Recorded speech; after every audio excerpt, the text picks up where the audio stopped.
Hi everybody, it's ThomasWoodenRailway here, and I don't want to spend my time talking about silly stuff that most of you don't even listen to, so without further ado, let me introduce one part of the narrow gauge layout here. Before I begin, I just want to quickly just describe to you guys basically kind of the details of this narrow gauge layout, which I'll show you in just a sec. This narrow gauge layout is the product of many months of saving up, buying stuff off of eBay, searching for very hard to find pieces, and ultimately it turned out pretty well in my opinion. This is actually my fourth attempt at a narrow gauge layout. The other three were just total disasters. But I hope that you guys will enjoy this layout and you'll hopefully understand how much I had to go through to produce this layout.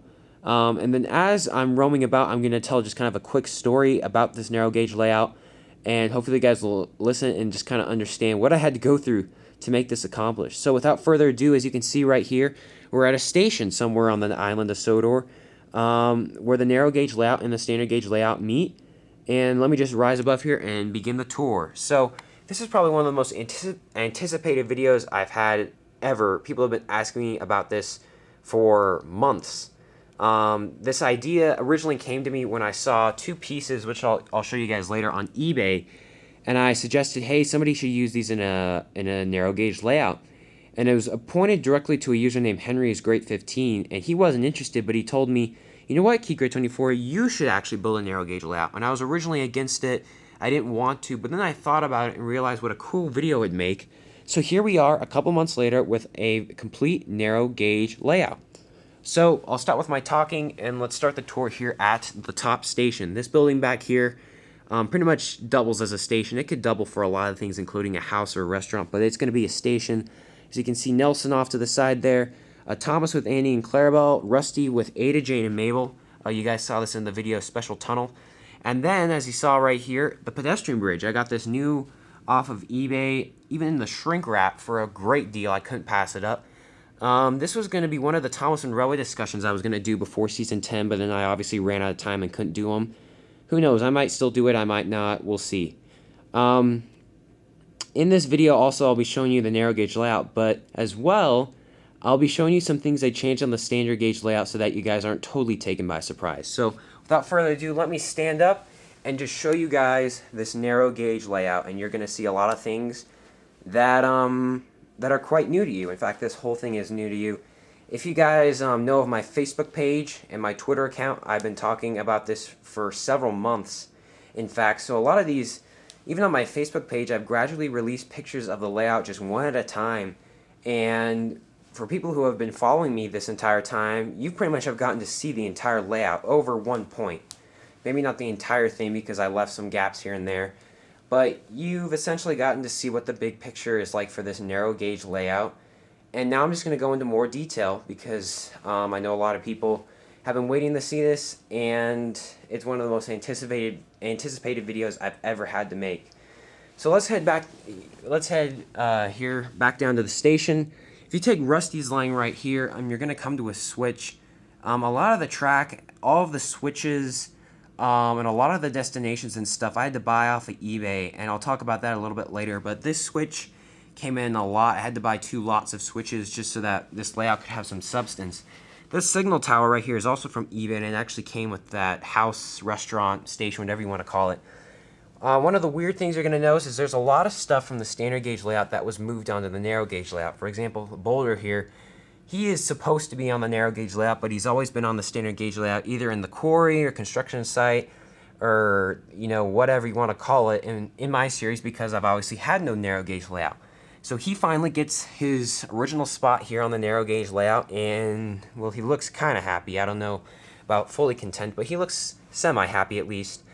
This line right here runs parallel with the narrow gauge layout. Thought that was kind of interesting. I'd throw that in there.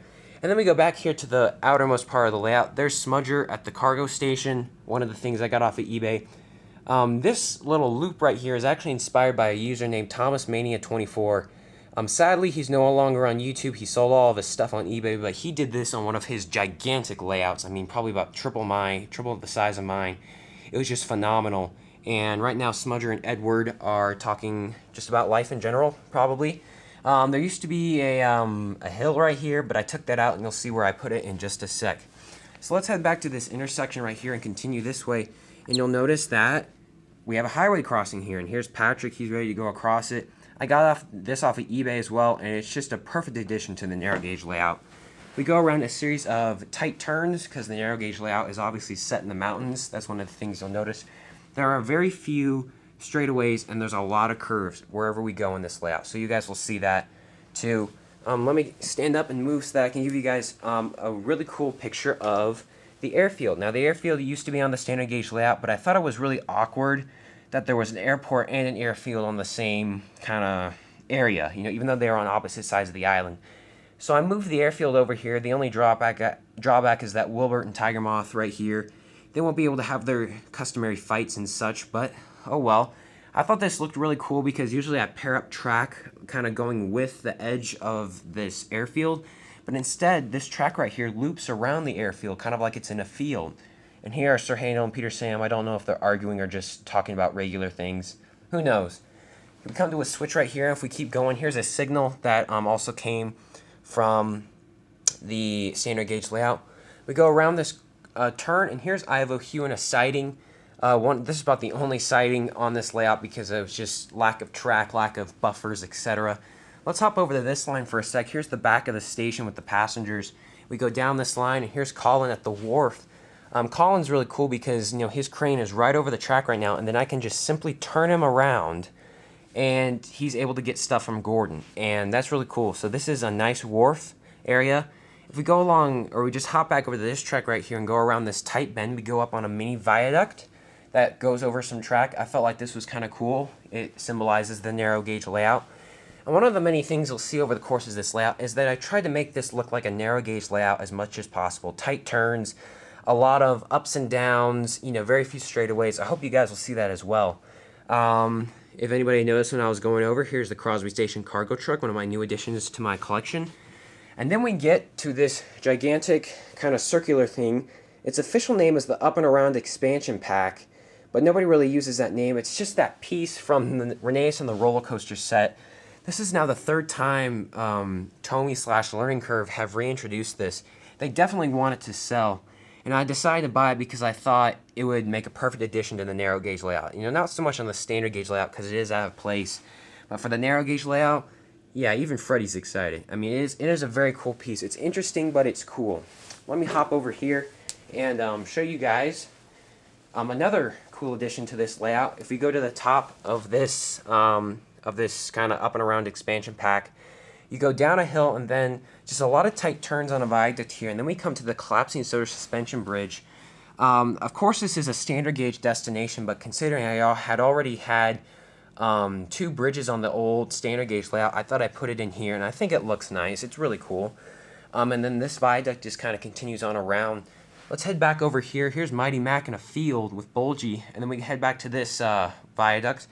This track over here goes underneath the track 3 separate times. Here's that hill I was talking about, where it's been moved now. Then kind of around the bend, under the track again, another track again, up, just kind of a random hill right here, but you know what? That's what the narrow gauge layout's all about. Past Jack and Alfie into an intersection. And let's head back here. Here's Duncan with my old style breakdown train, and Isabella, one of my new characters as well. And then let's head to the sheds right here. These sheds kind of have a funny story behind it. I'll explain that in a little bit. Obviously, this sheds doesn't look like the sheds from the TV series or the Railway series, but that's because those sheds are going to be very tough to build. I may do it one day, but I just decided to stick with this traditional shed pattern for right now, and I hope it just sells the idea that at least the narrow gauge engines have sheds. We go around over here. This signal box is from the standard gauge layout. Here's a T-switch, and then we come to probably one of the coolest parts on the entire layout, the incline with Scarloy and Reneas. I had to buy these two pieces off of eBay. That's what I was talking about earlier with the Henry's Great 15 story. Here are some buffers at the top. It's just kind of a homemade incline. Obviously, I don't have slate trucks right now. I intend on getting some. And here's that signal that I couldn't find anywhere to use in the standard gauge layout. And really, that's all that there is for the narrow gauge layout for right now. So like I said earlier, in order to make that narrow gauge layout a really, really cool layout, there had to be some things changed on the standard gauge layout. And what I mean by that is some destinations had to be switched around. You guys saw how Boulder Mountain was now on the narrow gauge layout instead of the standard gauge layout. Well, obviously something has to go in this track area right here to fill that gap, and so I got Toby's windmill to fill it. Obviously, it's not as big in length. I had to add, I think, that track piece right there to make it fit. But other than that, I'll move it forward here. As you can see, it comes with 2 flour barrels and a barrel car, and it's actually a really nice destination. It has a lot of plastic, but it doesn't everything these days. And that's what's going to take the place of Boulder Mountain. And at the same time, because the top station now has taken the place of the oil depot had to be moved somewhere else. So I moved it right here in this field that used to be occupied by the airfield, and of course the airfield, you guys saw where that got moved. So this oil depot fits in really nice here because the diesel sheds are just off to my left, and the diesels have, readily access to oil. They don't have to travel very far if they need it, but we shouldn't be worrying about that right now because, the diesels hardly come out of their sheds anyway. And now here we are at the main sheds on the standard gauge layout. Like I said earlier, there was a story behind those red sheds, the special engine sheds on the narrow gauge layout. I took the special engine sheds that were originally here and stuck it around that turntable. I also had to buy 2 other special engine sheds off of eBay. But I actually like this look better because it's nice and even, kind of congruent. There was two types of sheds. One here, one here. It didn't look very nice. But now that I have 2 work sheds here, the area looks really nice. It looks really clean. And overall, it just makes this area with the sheds look a lot nicer. As some of you guys may have seen in the second part of the Q&A video, there's a new lifeboat on the island of Sodor. It's Captain. Captain has arrived and has brought his shed with him. Here's Percy in the mail coach right here. Captain will just be kind of, taking place at the docks here. This is where he'll live. This is where he'll work. And he's, of course, like any new character on the island of Sodor, he's bound to get into some trouble. And finally, the last major change on the standard gauge layout comes with the addition of a new station. Yes, I purchased Wellsworth Station new in the box off of eBay, and I decided to stick it here. I'll kind of widen out to see, just give you guys kind of a picture of where we are. This now makes 4 stations on the narrow gauge layout, and then 1 connecting the 2. Here's Daisy with the milk. That's kind of a Railway Series reference, and Birdie. Wellsworth Station, I like it so far, and it will be an excellent addition to my series, I hope. So I'll give you guys one last look at the narrow gauge layout here if you weren't able to catch everything when I first went around. First off, I just want to say that this was, a particularly fun build. I had a lot of time trying to figure out what to do. But at the same time, we also must keep something in mind that, this did not come all free. It's not like I had all this track sitting around. I had to go out and buy this track. I went to a local store near my house, and I literally just bought pretty much as much track as I can carry, and I almost didn't have enough. This is pretty much what I could do with the track that I was given. And that's not even just the track. I had to buy a lot of stuff off of eBay, like these 2 hills you see here. I mean, I did have to buy a ton of stuff off of eBay, and I won't give you guys the price, but it was definitely in the triple digits for sure. So with that in mind, this was not a free renovation, and I want to stress this especially.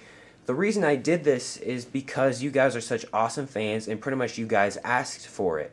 Originally, I was against this idea because simply it was going to involve me buying a lot of stuff that I didn't have just to make kind of a small layout. And I was originally against it because, I was thinking to myself, well, the narrow gauge engines, they don't really have that many episodes dedicated to them. It'd be kind of a waste.